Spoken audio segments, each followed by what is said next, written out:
This story begins with Hattie Shaw, an MI6 agent who is sent on a mission alongside other MI6 soldiers to secure the Snowflake, a virus created by Ideon, a secret tech cult capable of eliminating half of humanity. As Hattie secures the asset, Brixton, a former MI6 agent, now Ideon operative, embedded with cybernetic implants, who works for the director, the head of Ideon, tries to stop them. He fights the other agents, and before he could get to Hattie, she escaped with the Snowflake in a van, but the van crashed halfway through. Hattie proceeds to inject the virus into her body to be on the safer side and runs away. Brixton discovers this and makes a fake call to MI6 that Hattie has gone rogue and taken the virus with her. He then proceeds to track her. Meanwhile, Luke Hobbs, a former DSS agent who has a daughter, and Deckard Shaw, a former MI6 agent with an estranged sister and mother who is in prison, are informed of the missing virus, and they proceed to look for it by asking around for information regarding Ideon. CIA officials inform them separately that they will be working together to find the missing virus, but as soon as they find out after meeting physically, they disagree that there is no way in hell because they don't see eye to eye. They decide to work differently. Shaw breaks into Hattie's apartment to look for trails, but is ambushed by members of Ideon. He gets into a fight with them and comes out on top. On the other hand, Hobbs double-crosses Hattie on the street to question her. Hobbs figures Hattie is innocent from the discussion they have and asks her to release the virus with her, but she refuses. Hobbs gets distracted by a phone call from his daughter, and Hattie sees this as an opportunity to escape, but not so fast. Hobbs tries to catch Hattie, and both Hattie and Hobbs get into an uncomfortable position. Just in time, Shaw shows up with a gun and tells Hobbs to get his hands off his sister, but Hobbs does not believe it because the chick is too good-looking to be Shaw's sister. Hattie reveals to both of them that she is the virus because she injected herself with it, and she needs a way to get them out of her before it's too late. To make matters worse, Brixton and his men show up and grab Hattie. Hobbs and Shaw try to get Hattie back, and that was when Shaw saw Brixton clearly. Shaw was quite shocked, because the last time he saw Brixton, he shot him, so he thought Brixton was dead. Hattie and Hobbs continue to fight off Ideon thugs.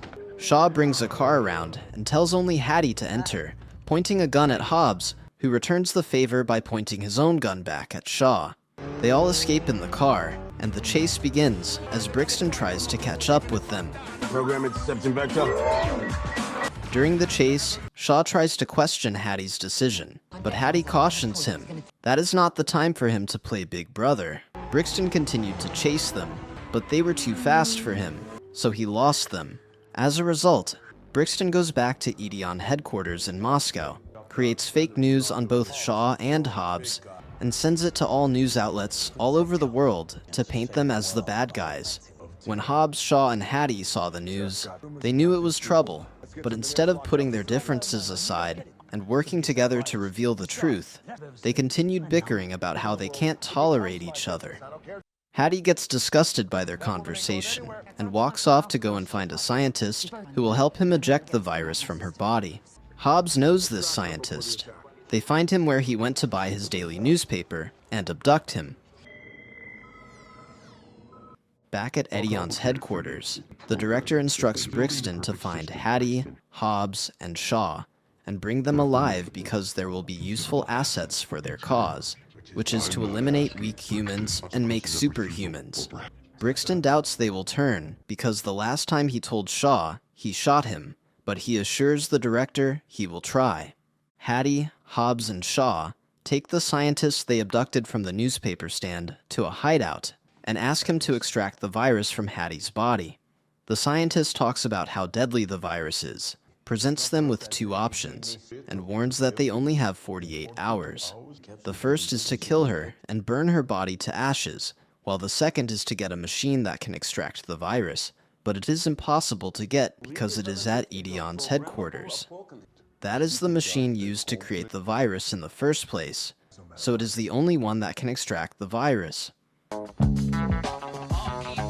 Hattie, Hobbs, and Shaw devise a plan to get into Idion's headquarters to get the machine.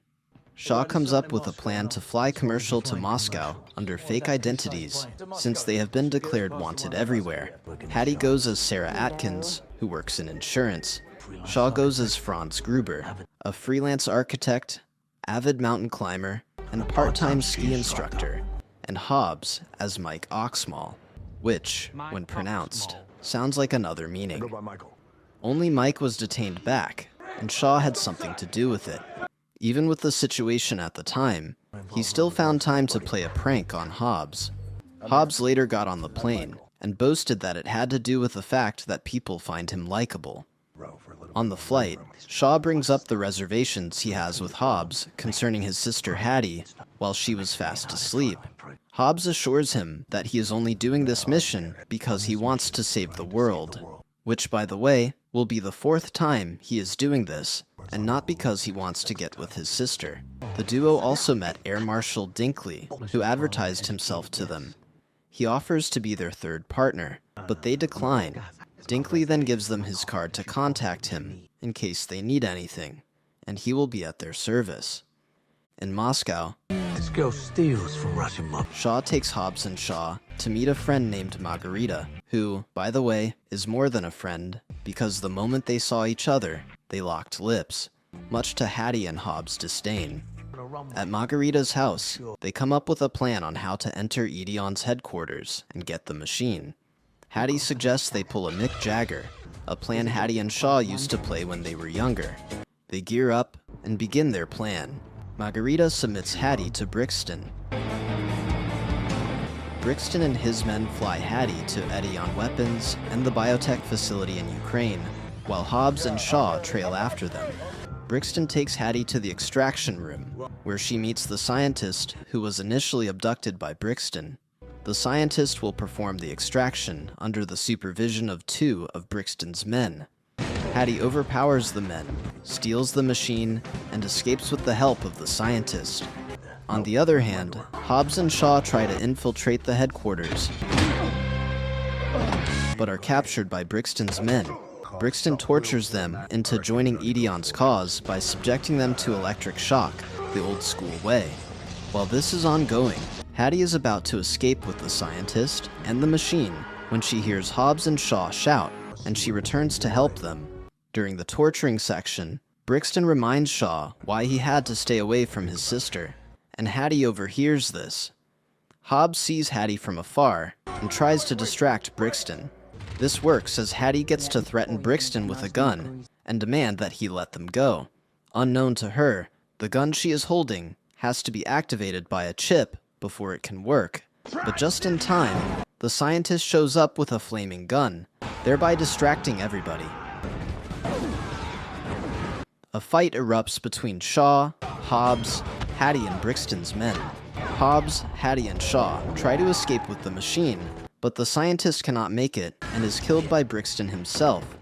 In the process of escaping, the machine gets destroyed, and they are back to square one. Even Brixton got injured. Sarcastically, Hobbs suggested they go for option 1, but Shaw was not having it. Hobbs suggests they can get the machine repaired, but Hattie states that they have already been declared wanted all over the world, and also, Brixton will not stop looking for them. There is no way they can get help, so it is better she just dies. Shaw declares it is not over. He is not about to watch his younger sister die. He proceeds to motivate her by reminding her about how she always motivated him when they were younger, by telling him it is not over until it is over. Hattie corrects him by telling him the right way she says it, which is that it's never over until she says it's over. While this is going on, Hobbs stares sadly at a picture.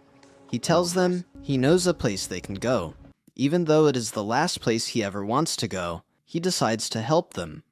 It was Samoa, the place he used to call home. Air Marshal Dinkley finally comes in handy, as he helps them secure a flight from Moscow to Samoa, and brags about how difficult it was to get a flight, but he got it done. He tells them this over the phone on their way to Hobbs' house in Samoa. The reason they called was to appreciate him for his effort, but Dinkley, being a blabbermouth, continues to talk. Shaw got tired and threw the phone out of the window, not caring that it was Hobbs's phone. Hobbs is taking them to Jonah, his brother, who is a very skilled mechanic, to help them repair the machine. He is quite unsure if his brother is going to help him, though, since they are not on good terms.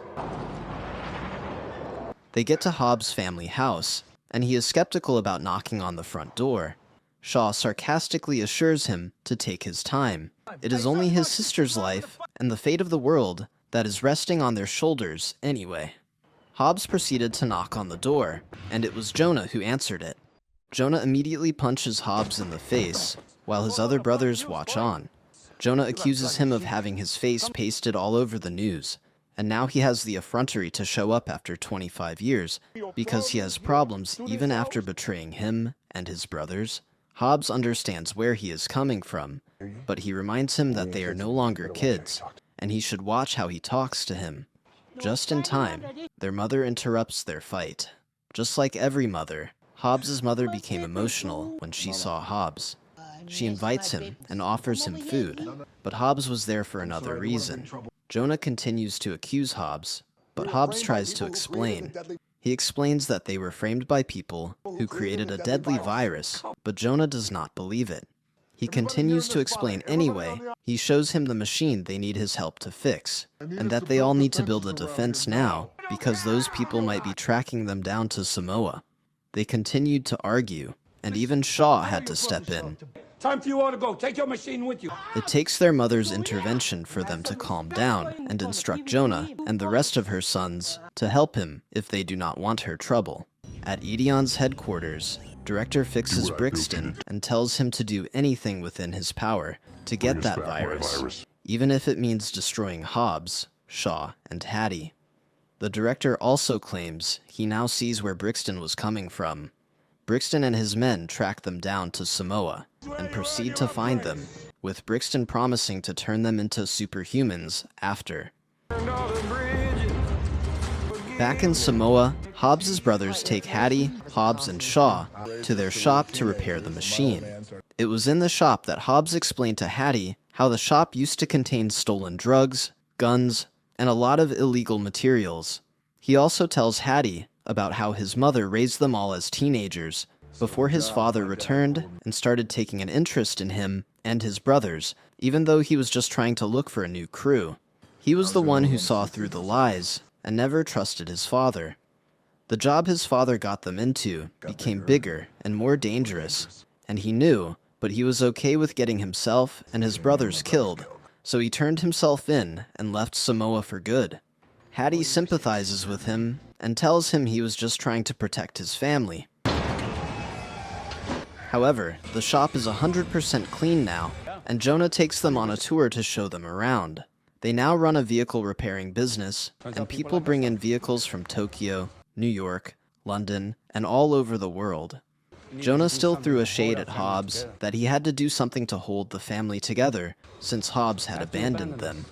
Shaw asks if they have any weapons, and Hobbs assures him, only to get there and see that the weapons have been replaced with heirlooms. Hobbs asks his mother, and she answers that she got rid of all of them. Shaw praises Hobbs's mother, but makes a snide remark to Hattie that they are in serious trouble. Hobbs's mother assures them that they will fight with their fists and hearts instead. Hattie suggests they hack into their system since they need an activation chip to shoot their guns. That should buy them some time. Preparation begins as they get ready to welcome Brixton and his men. Jonah works on repairing the machine. Hattie tries to hack into Idion's system with a glove he got during their last operation. Hobbs, Shaw, and the rest of the Hobbs brothers work on the field by preparing traps for Brixton and his men by using the available resources they found on the island. Hata gets into their system and tells Shaw it will only be for 6 minutes, so they need to plan around that. Hobbs and Hattie have a private conversation on the field as they watch the last sunset.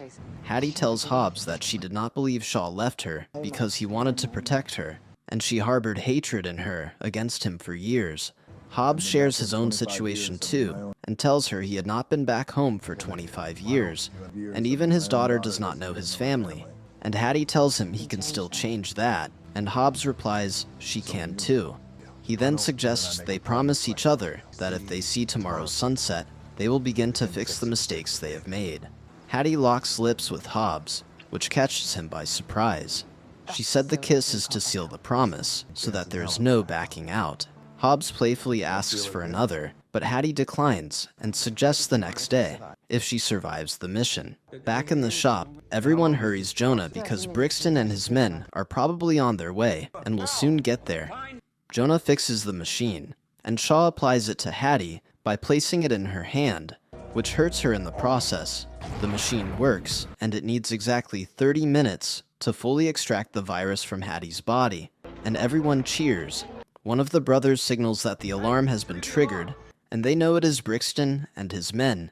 In the process of everyone getting into their position, Hobbs apologizes to Jonah. Jonah was skeptical at first, but when Hobbs told him he loved him, he accepted, and they hugged it out. Do you think we need to be so close to the front line? Hattie also apologized to Shaw for icing him out, and Shaw assures him he is not angry. Brixton and his men arrive to face the Samoans. The Samoans easily overpower them because their system is down, buying them more time. Brixton captures Hattie with a helicopter, but Hobbs and Shaw, with the help of the Samoans, bring down the helicopter with several custom trucks. The helicopter crashes with Hattie still on it. Hattie still has 4 minutes for the virus to leave her body, so Brixton tells one of his men to watch her, and once the virus has been fully extracted, he should shoot her. Brixton kills the man instead. Hobbs and Shaw take on Brixton, but he is killed remotely by Idion's director. The director then addresses Hobbs, Shaw, and Hattie that he is impressed by their individual performances, and they are on his radar. Hobbs replies that the director is on their radar too. The group then celebrates its victory. Shaw and Hattie visit their mother in prison, while Hobbs takes his daughter to visit his family. The end. Thank you for sticking to the end of my video. Please do me the biggest favor by leaving a like, comment, and subscribe, and I hope to see you in the next video.